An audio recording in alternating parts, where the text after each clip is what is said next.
The baker's daughter. Do you know why an owl angrily cries at night, saying "Whoo-whooo"?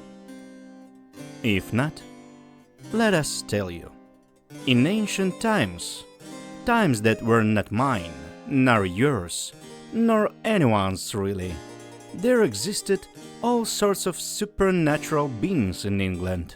There were elves, sprites, giants, talking toads, and more.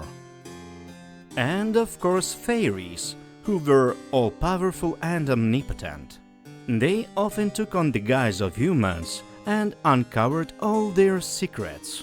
But above all, fairies loved to punish people for their misdeeds and reward them for their kindness.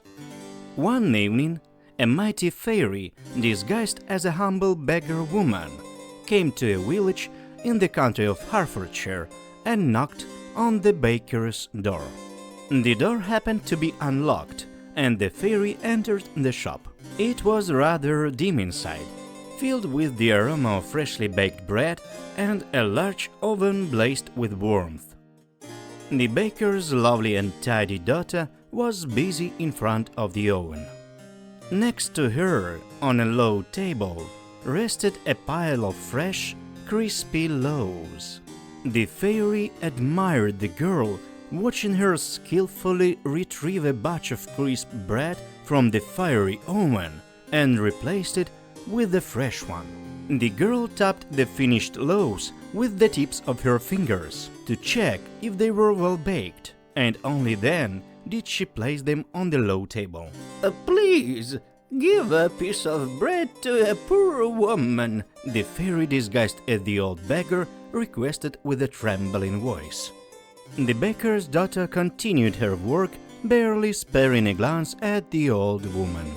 After a while, without saying a kind word to the old woman, the girl tore off a piece of raw dough and toasted it to her. But I have no fire in my humble snack to bake it, the old woman said, picking up the piece of dough from the floor. Allow me to place it in the oven alongside your loaves. The baker's daughter was too proud to pay any attention to a certain beggar woman. However, when the time came to put a new batch of bread into the oven, she allowed the old woman to place a small piece of dough into the wooden peel. When the loaves turned golden brown and the girl pulled them out of the oven, it turned out that the tiny piece had become the largest and most beautifully baked bread.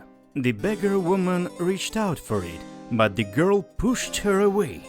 "Go away, dirty beggar!" she cried out. "This is not your bread." No matter how much the old woman pleaded, the girl refused to give her the bread.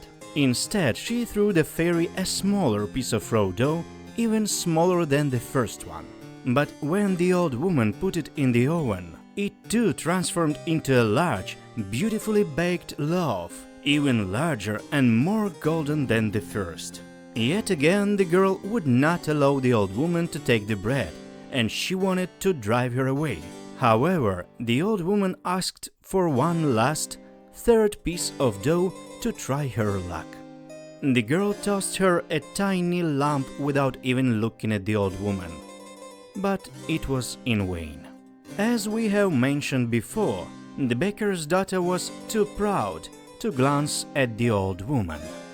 And if she only had looked, when she pulled out the enormous, golden loaf for the third time, which had formed from the tiny piece of dough she had thrown to the beggar woman, she would not have pushed her away and shouted, stuttering with anger, "Oof!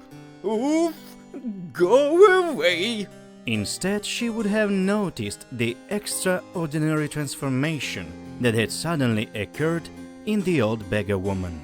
The hunchbacked old woman turned into a tall young woman, and instead of tattered rags, a gleaming mantle flowed down from her shoulders, while the crooked cane transformed into a sparkling magic wand. But the girl did not look at her in time. She rudely pushed the fairy aside after taking out the large golden loaf and shouted, stuttering with anger, "Oof! Oof! Go!" But before she could finish her sentence, she suddenly turned into a grey owl and with a loud "Whooo-whooo" flew out of the window. So now you know why owls cry out so angrily, "Woo! Woo!"